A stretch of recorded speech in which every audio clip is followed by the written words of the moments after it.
Okay guys, let's get into the dress that Carrie wore in episode 4, Apples to Apples. When I Google lensed it, this came up off of Instagram on Clancy's Vintage account. It is a vintage Gunne Sax dress from the East. If you don't know about Gunne Sax, come with me. Gunne Sax is a retired clothing label owned by Jessica McClintock Incorporated and specialized in formal and semi-formal wear for young women. It was co-founded by Eleanor Bailey and Carol Miller in San Francisco in 1967. The name Gunne Sax was associated with the label's roots in Prairie, Victorian, and Edwardian style designs.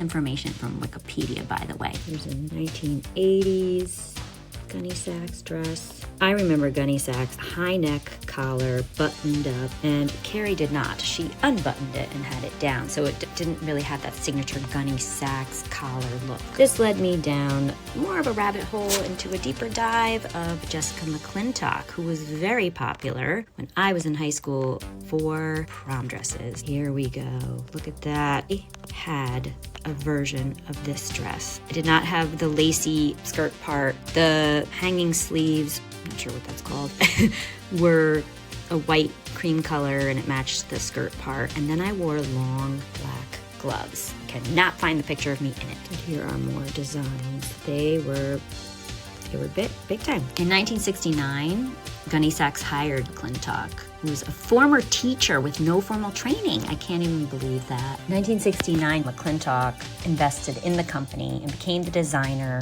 and then she bought the company the same year. This dress is circa 1975. If you're into this Gunne Sax look, there are some on Etsy and on eBay. Of course, there's a vintage 80s prom dress.